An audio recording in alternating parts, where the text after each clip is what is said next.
Call to order the meeting of the Maplewood Economic Development Authority, April 11, 2022. With Executive Director Coleman, do the roll call, please. Councilmember Cave. Here. Councilmember Knudsen. Here. Councilmember, should I call the Commissioner. We're commissioners. Commissioners, that's right. Yes, we are. Commissioners. I'm the Commissioner president. Cave. Here. Commissioner June. Here. Commissioner Phillipson. Here. Commissioner Abrams. Here. And President Knudsen. Here. Thank you. Have a motion to approve the agenda. So moved? Second. Moved by Commissioner Abrams, seconded by Commissioner Cave. Any discussion? All in favor? Aye. Hearing all ayes. Any opposed? Thank you. The agenda is approved. Can we have a motion to approve the minutes of the January 10th Economic Development Authority? I move approval. Second? Commissioner Juniman, second by Commissioner Abrams. Any discussion? If not, all in favor? Aye. Aye. Opposed, same sign. Thank you. The minutes are approved. We have no public hearing tonight. We have unfinished business. We have a resolution approving YMCA ARPA grant agreement. I believe this would be Executive Director Coleman. If not, Be Finance Director Paul Sith. she's the Assistant Treasurer. Assistant Treasurer Paul Sith. I'll coach you along. Don't worry. Either way, she's the money person. President Knudsen. So tonight, the EDA will be considering approving a grant for the YMCA from ARPA funds. So earlier, or I guess it was last fall, the City Council, as a separate legal body, allocated $350,000 to the EDA. And the purpose or the intention was to pass that through to the YMCA to help cover revenue losses due to COVID. So tonight, the City Council will be considering passing through that grant funding, $350,000 to the YMCA. And there's a grant agreement written by our attorneys attached. Commissioner, President Knudsen. Good. Executive Director Coleman. I just wanted to add to the report that I met with we have another new director at the Y. I can't remember her last name, Mary something. Anyway, I met with her and one of the vice president of operations. And I asked them to please come and give us a report. And I think now that we've given them some more money, it would be really nice to hear how they're doing. And I've also asked them to start giving us quarterly financial reports. Absolutely. So I think that'll be really helpful for you and the other members of the commission or the EDA to figure out just what's going on. And since I'm not on the board any longer, I think it's even more important that we get those reports. And President Knudsen, just as a reminder, the City Council or the EDA did grant the YMCA funding through the CARES grant over the last couple of years. So $800,000 in CARES money and $200,000 in city money has been granted over the last 2 years. So $500,000 a year, and for 2022, it's $350,000. Is there any further discussion? I think it's important to recognize that the COVID seemed to have a pretty big hit on the Y, and we've examined their operation as carefully as we can. We recognize in our capital contribution was deferred this year towards operations, so we've still got a potential capital need going forward. So I think it's really important what you said, Executive Director, to look at this quarterly, and obviously it's real important to Maplewood, so we need to advise and insist along the way. So with that is, oh my goodness. It's a Christmas. Go ahead. I can't see him. Do we have, and this is really probably a question for Melinda, but do we have an idea of, are things bouncing back over there, or what's the level of activity? Can answer ahead. that. That's a really great question. When I met with them, I asked them about the membership numbers and how many people are coming back. And the kind of the statewide numbers are about at 60% of full membership. And our Y is about at 56%, but they really think that things are going to get better and numbers will pick up. And I saw they, on their little sign out here, they're giving people kind of a lower rate to start for a couple months. And so they're trying some different things, but numbers are coming up. Just another follow-up. Does membership equate to revenue always? Yes. It does. So in Yes. other words, it's kind of an equivalent term. Okay. Absolutely. Other questions? Becca? Not so much a question. I just wanted to let the citizens know that this isn't just money we're giving to them so they can use it for whatever they want. There are approved eligible expenses, which is public health measures, payroll and benefit costs, costs to retain employees, utilities, and other operating costs that are specifically approved by the EDA in writing. And so I just wanted to point that out so people know we're not just giving the Y money to, Because we don't know what else to do with because the they money. Commissioner keep Abrams. requesting it. Thank you for that, Commissioner Cave. And thank you, Commissioner Cave. And I just wanted to point out as well that during the pandemic, the Y was an important partner with the city in terms of food distribution with the farm to families. They were also a really important partner with making calls to people, to seniors and shut-ins. They were also important in terms of food distribution. And maybe Executive Director Coleman can tell us some of the other things that the Y stepped in and did. And we've previously reported on all of this, the numbers and what they did to really invest in supporting our community, which is why we wanted to use some of these funds to assist the Y. That's a great question, Commissioner Abrams. And besides the things that you've noted, they did daily meals with the food donations that they got. And we had lines around the block. I don't know if you remember that, but a lot of people took advantage of that. They also helped with childcare and distance learning, which is a really big plus for us. We had some of our employees actually take advantage of that, and it was a really great benefit for our community. And they did a backpack drive, and they do Christmas gifts, and they've partnered with our police department on different giving events for schools and kids, and they've been a really great partner in our community. Thank you. Thank you. Any further discussion? We'll need a motion. I'll move to adopt the resolution approving the YMCA ARPA grant agreement. Second. Moved by Commissioner Abrams, second by Commissioner Juniman. Any further discussion? Not all in favor? Aye. Opposed, same sign? Okay. Motion passes. Next, we have EDA financial report, Assistant Treasurer Paulson. Thank you again, President Knudsen.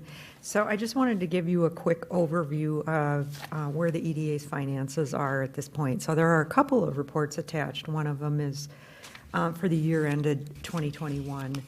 I wanted to just highlight a few points from that. The cash balance at the end of the year did include the $390,000 and for the YMCA. So that's why it seems like there was more money than there really is because that had not been spent yet. So at that point, there was $506,000, and of that amount, $390,000 was for the YMCA. Shortly after the first of the year, the City Council, as a separate legal body, authorized a surplus transfer from the general fund of $350,000 to the YMCA or to the EDA. So that brought the cash balance back up again to, I believe it's $847,000. So once this payment to the YMCA gets made, $390,000, there will be $467,000 remaining, plus the additional $100,000 in tax levy for 2022. Some of that will be spent on normal operating expenses like consulting and education, but there will be probably close to half of that will be added to your fund balance. So roughly $500,000 that you can start considering some of your initiatives like the scattered site housing program.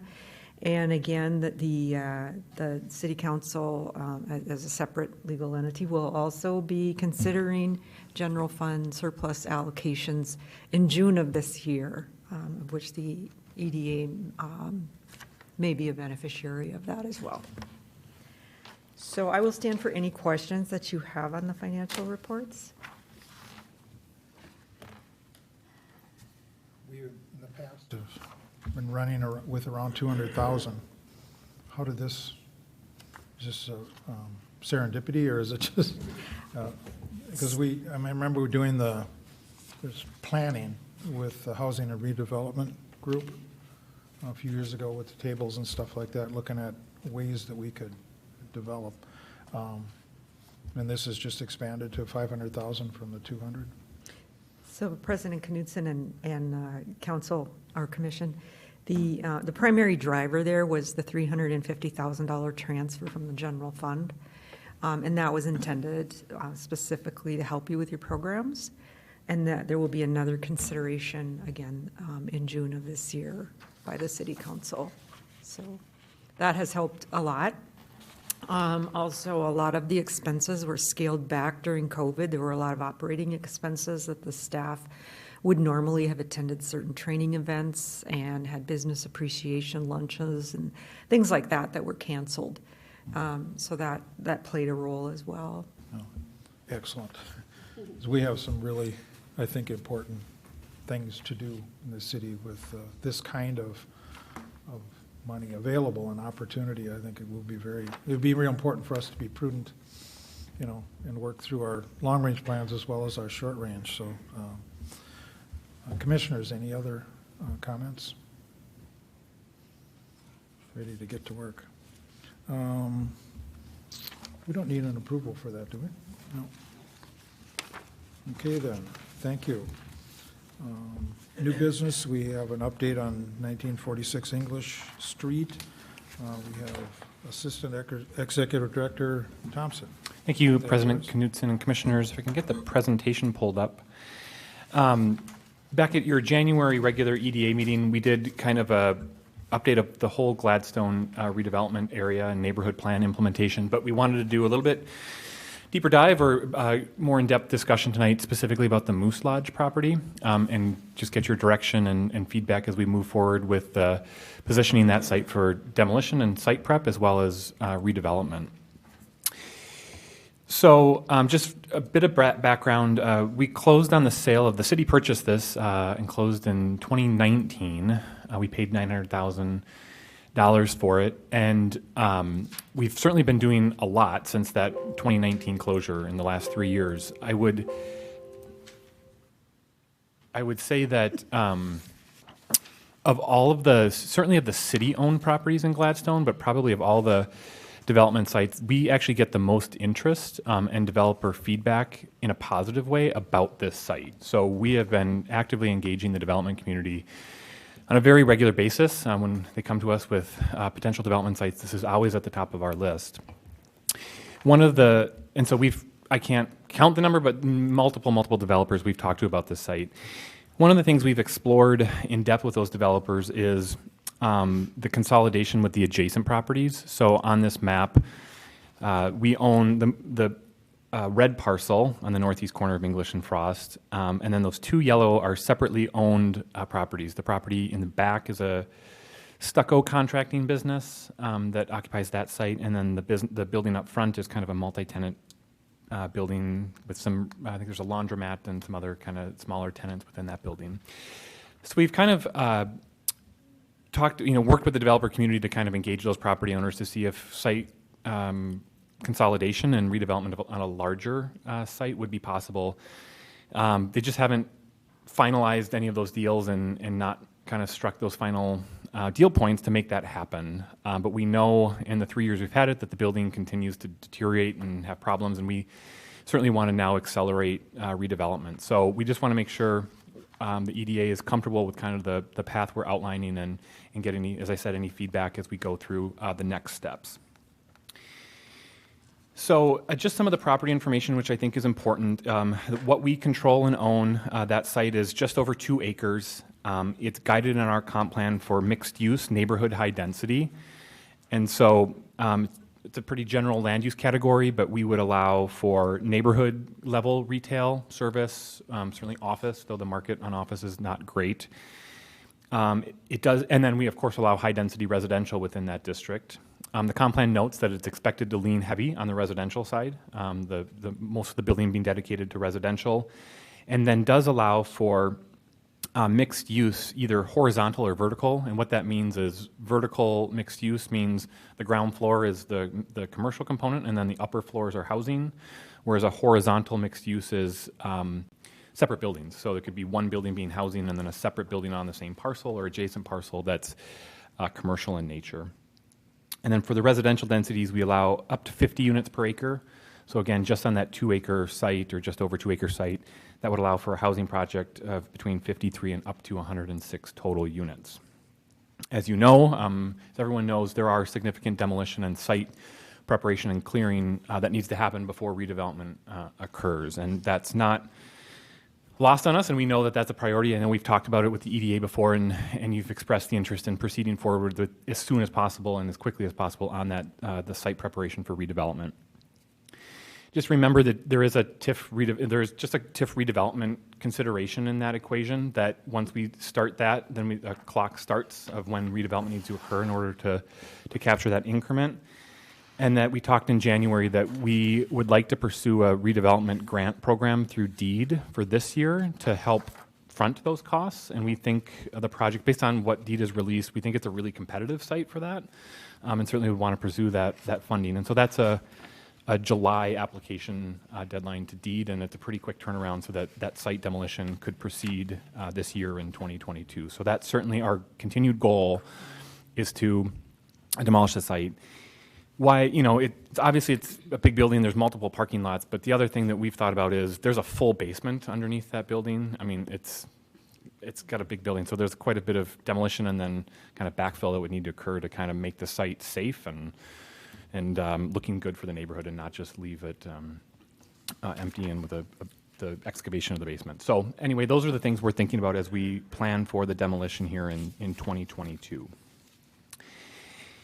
The report, I think we put in there that we had one offer, and that's true, but I just want to remind you that back in January we talked that we actually had an offer on this property from Beacon Interfaith Housing, and we thought the Gladstone House was a better fit for that project, and so ultimately the purchase agreement for that will come to the council at your next meeting, so that project's moving forward. So Beacon is no longer pursuing this site. So that was the one offer we referenced in the packet that we have. And then on Friday, we received a second offer from another developer for the site. And again, these are just unsolicited. They're aware of the site, definitely interested in this neighborhood. And so they're just unsolicited offers that we've received. What we'd like to do is, given that strong development interest we see in it, given what we've done on past properties and been really successful at, we think, and just be able to compare offers fairly and similarly and be able to compare them equally across different metrics, we'd like to go through the solicitation process again. It'd be a little bit longer than the Gladstone House one, just because we accelerated that for the Ramsey County funding deadlines. But we'd like to issue that solicitation so that we can get a full picture of what the project is, who the developer is, and how it would be consistent with some of our comp plan goals, certainly the Gladstone redevelopment plan, our housing goals, and whatnot. So just a reminder, as part of that solicitation, what we require of all developers is to submit the same information, which is who the development team is, what the project would be, getting to the terms of the purchase itself, what would the financing, what would the price be, the closing date, earnest money, contingencies, all of that would be articulated in the letter of intent. We, regardless, ask for financial pro forma, just so we're able to understand the financial viability of each project, regardless if they're requesting assistance from us or not, and then a portfolio of past projects that they've done throughout the metro. And then these are the ranked evaluation criteria that we would use, and these are actually the same ones that we used for the Gladstone House that we just did, where we selected Beacon, so it's just, again, consistency with the plans that we have in place, That would be number one. Number two would be the ability of the developer to perform. 3 would be purchase price. 4th would be closing date. And then it would be any sort of provision of affordable housing or any other elements that are meeting our housing goals from our comp plan. And certainly the amount and length of tax increment. So we can do that more comprehensive analysis of how much monies we're selling it for, but also what any sort of assistance would be. So if this is all the direction the EDA wants to go, we'll proceed with that here in this spring and shortly. And so our next steps will be we will issue that solicitation. We'll go through that same process where we would review all offers that come forth in a closed session and be able to select the project to continue with the letter of intent and ultimately purchase agreement with. We will also now need to initiate the bid process and to start the demo and site clearing. So there may need to be some plans and specs we'll need to develop. We'll need to get into the building and do the hazardous building assessment to see if there's asbestos or other environmental cleanup that needs to happen within the building. And then once we get that, we'll submit that loan application to deed, and that would require the city council to adopt a resolution of support for that application. So those are, assuming this is the direction you want us to head, these are the next steps that we'll be looking at here shortly. So there's no formal action we're asking you tonight. We just think some of the questions that are for the discussion tonight was we just want to make sure the EDA is supportive of issuing that solicitation. So what we do is because we have those 2 offers, we wouldn't review them now because we'd want the developers to be able to go back, respond to the solicitation, change their proposals without having to reveal any sort of their information now. So we wouldn't review them now. We'd let them submit under the new solicitation along with other developers that are interested. And then secondly, I just want to ensure that if you have any specific feedback about the project, it talks about mixed use, how important is the mixed use. My thought is the best direction is to spread a net fairly wide at the beginning, to not limit us to specific projects to come in under the solicitation, and then you can evaluate them against each other against those criteria. So, but if there's specific things that you want the development community to know, because as we issue this, they'll call us and say, well, what are your other specific goals? What type of project do you want here? Certainly if there's anything direction on that, we're happy to relay that to the development community as we continue those discussions. And then certainly any sort of the affordable housing pieces of the project would be evaluated, but if there's a specific direction you want us to head, we're happy to take that input now so we can proceed forward with that. So that's all I have. Again, no formal action, just looking for a discussion and feedback from the EDA tonight. Thank you, Assistant Executive Director Thompson. That was exciting. Okay, we got a big board here. I know. Yeah.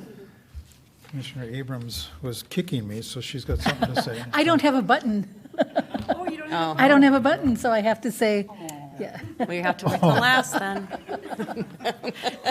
What can I say? What can I say? Thank you for that report. I certainly support the solicitation of offers. Yep. I think that is a really great way to go. It worked very well for us in the past. As far as mixed use and housing, I think that, I'd like to see the projects and measure them against each other. I don't really necessarily have a preference. No. I think it's a great location for housing, and I think affordable housing should be a component of it if we can make that work, especially because we're talking about potential TIF. But one of the questions that I have, and maybe this is a question for Executive Director Coleman, is the fact that the Moose Lodge has been vacant for some time. I know last summer you and I have talked about it. I understand kind of the background of why it hasn't been demolished, but it really is an eyesore. And, I know the council members are starting to get complaints about it. It's springtime, we can all see it. And so I think that we have to pay very close attention to what that looks like. And I did have a conversation with Executive Director Coleman today. And do you want to maybe explain a little bit of that background? I think that will help. Okay. Go. Thank you, President, members of the EDA. The mayor and I did speak this morning about this, and I think the main concern that we're hearing from people in the neighborhood is that everything looks pretty junky, and what are we doing about that? And I think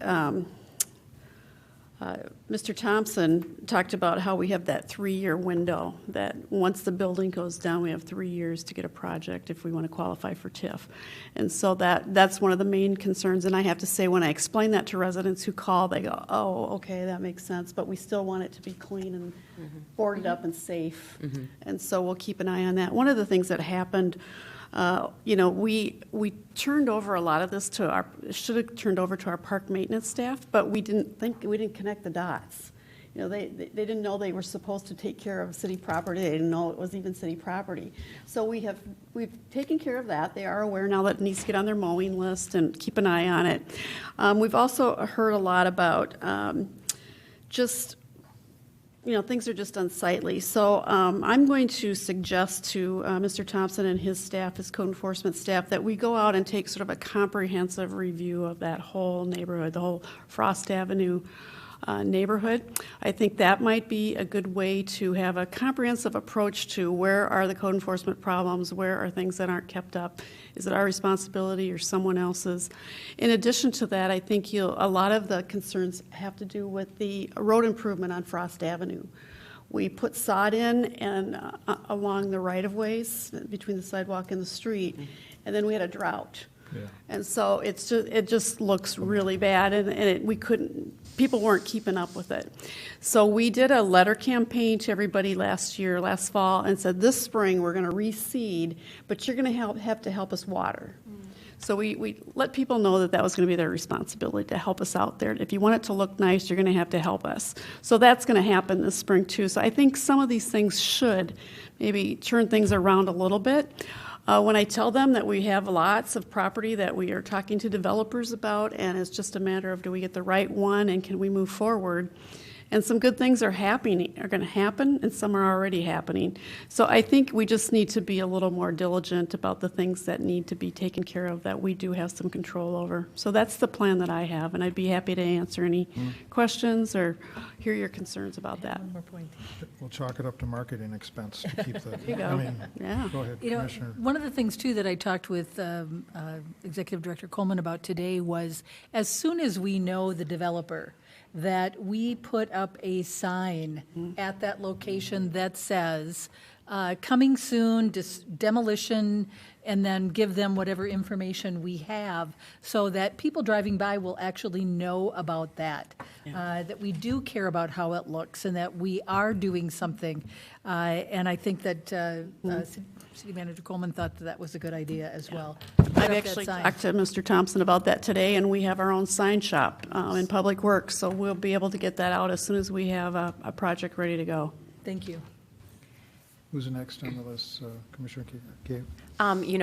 Just to go back on what you were saying, you were talking about looking at the area and focusing for can't even think of it. Yeah, code violations. Are we going to expand that across and look at the trailer park? And are we doing the whole gamut there? Okay. Car repair. Yeah. Good. And also, my next question was on the property that's next to the Moose Lodge.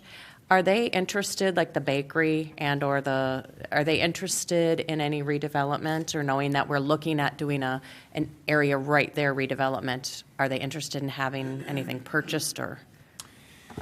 President and Commission, we haven't had any, not as it relates directly to the Moose Lodge, just because they're separated by the trail, so they wouldn't be in the same project. But certainly we've talked to them in the past about redevelopment in the area and opportunities for them to potentially be relocated within one of the buildings to stay in the neighborhood. And certainly if there's a project that moves forward that includes a commercial component, we would certainly pursue those discussions to see if that would work. Okay. And one more question, and I know this isn't on this area, but the dental office that was going to go in Hazelwood and County Road D, is that not going in anymore? Because there's that weird triangle piece, because the for sale sign's back up. Oh, where the second, where the Moose Lodge was originally Yes, approved? yeah. I haven't heard that. I thought I had heard recently that they were moving forward, so. Okay, yeah, it just popped up. Interesting. I'll So look I into didn't- it, but okay. I hadn't heard that. Thank you. We can follow up in the FYI. Okay. Commissioner Villafascencio. Look at it, okay. Thank you. me see. There was so many good things. I got to rethink about what my question was. First, I would like to say I think mixed use makes a lot of sense to do in this area, especially because the BRT is going to be coming through, and I just think that's makes the most sense. With affordable housing, of course, I would be in favor of. My question around what Ms. Coleman said around the reseeding. I remember getting an email from a couple residents about that were seniors that maybe had some issues with mobility about being able to water it themselves. So I was wondering, is there anything that could they request any type of assistance with that?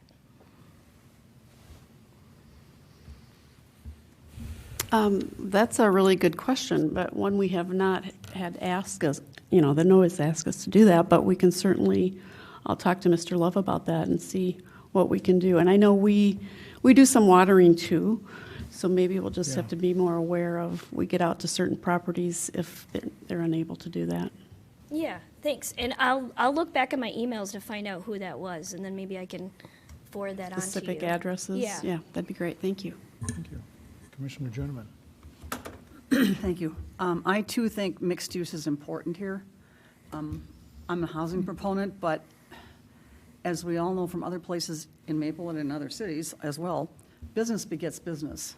And so the existing businesses that have been over the long haul have had some tough times when we're redoing Frost Avenue and the neighborhood had gone down before and blah, blah, blah.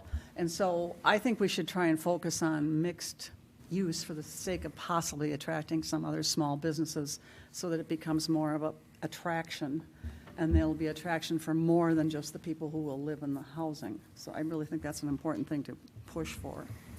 I have to comment on the people talking about the Moose Lodge. Part of that is they have what I call battle fatigue from having to look at the Gladstone House for so many years.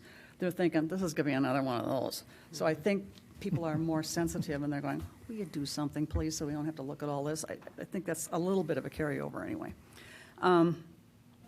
And I don't know, since we have our own sign shop, would it be worthwhile to make a sign that says, even that we're doing this solicitation thing?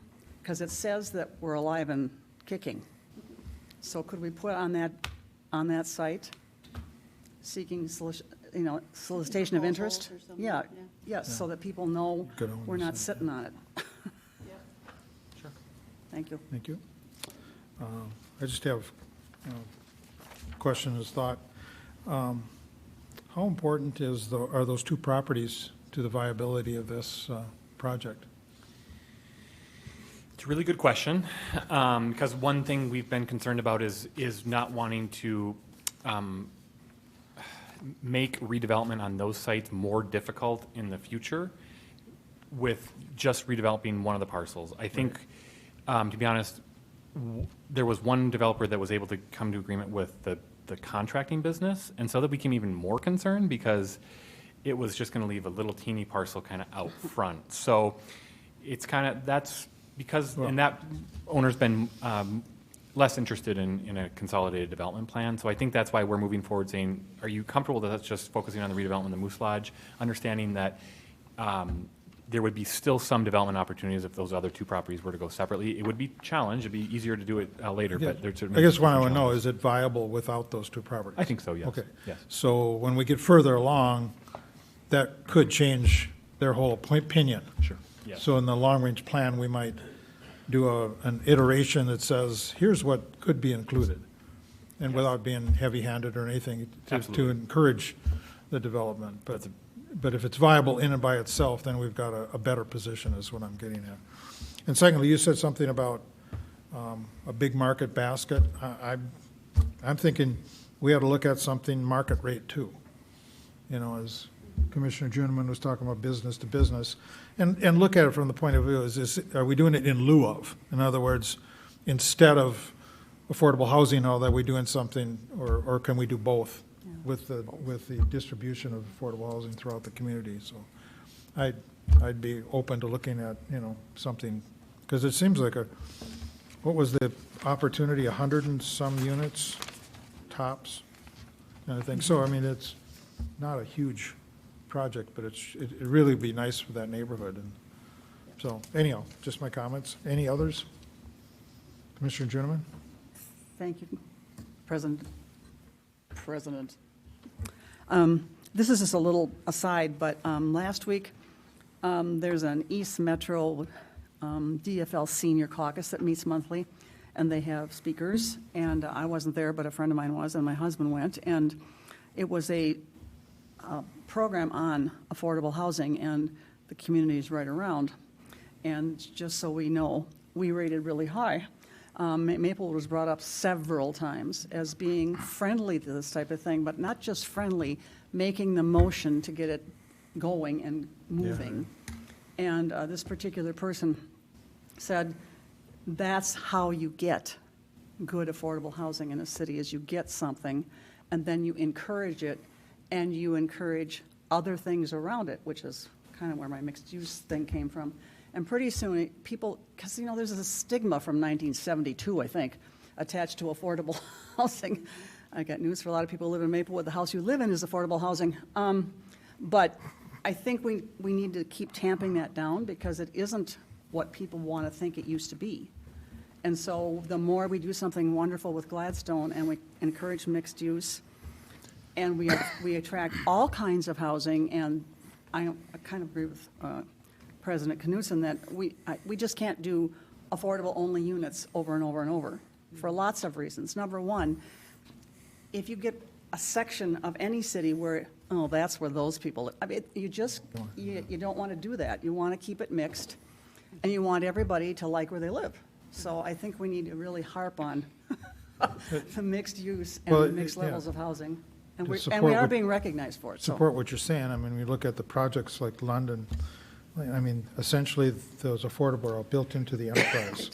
So in other words, you don't go into this without knowing that this is going to fit from day one. Yes. It's not something you're going to do afterwards. And the rates, the ability to make this thing work has something to do with your affordable housing. Yep. So it's not an after, so it's. Right, and it's not makes good sense. it's sometimes seen as an economic drag, and it's like, no. No, This no, is all no. about a package of a place to live. And so And the yes. more we encourage it, the better off we are. Someone somewhere is paying for this. Yes. It's just spread in an appropriate way, you know, so. Thank you. I think he's still called a lawyer in this thing. We all have fancy titles for this commission, but My he's- title has not changed. let's recognize Ron Beatty, our attorney. Thank you, Mr. President and Commissioners. Just listening to the discussion, I don't want to get too far down into the weeds on tax increment, but let me comment about a couple of things that we may have talked about in the past, but just sort of as a reminder. Several people have tonight mentioned, and we talked in detail in the past about the 3-year rule. Once we demolish the building, then we have 3 years to create a tax increment district. That's a redevelopment tax increment district. And the advantage of that is that you can do all kinds of things, including housing, in that. But if we do a housing project and create a housing tax increment district, that rule doesn't apply. In other words, we don't have to worry about the 3 years. That's only if it's a redevelopment district. So, talking about housing, though, there is another rule that says that no more than 20% of the square footage of a project in a housing district can be non-housing. In other words, we talked about a mixed use, and there's certainly land use advantages of doing that, depending on how, and Mr. Thompson talked about typical pattern, first floor retail and upper stories commercial, depending on, or residential, depending on how many stories that is. You see, you have to worry about the 20%. So if you have a housing district, you can't have more than 20%. Final thing I'll comment about is those other two properties. One of the rules about, again, going back to a redevelopment tax increment district, is that more than 50% of the buildings have to be structurally substandard. Well, we know the Moose Lodge is. We know the stucco, my recollection is the stucco place certainly qualifies. I don't know about the other one. And the reason I raise that is if the Moose Lodge develops separately and those two parcels are left, the only way to achieve more than 50% of two buildings is both of them qualifying. Whereas if they were included with this district, you know, you could get 2 out of 3 would work. So it's just, it's the math that you have to think about. So that's it. Yeah, thank you. That, wow. Thank you very much, Mr. Beatty. That was, I wrote it all down, I think. I hope I remember what it is. I was doing some quick math on 20% with 100 units, and, you know, that actually was pretty reasonable. You know, when you think of the mixed use, you know, because 100 units are going to be a pretty large. Well, it's based on square footage. Right, I'm thinking 800 square feet an apartment on average, maybe more, maybe 1,000. So anyhow. Any further discussion?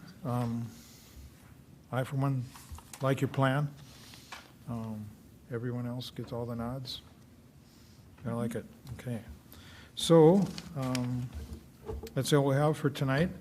I am going to close the meeting. This is so powerful to hold on this thing. Thank you all very much. Meeting.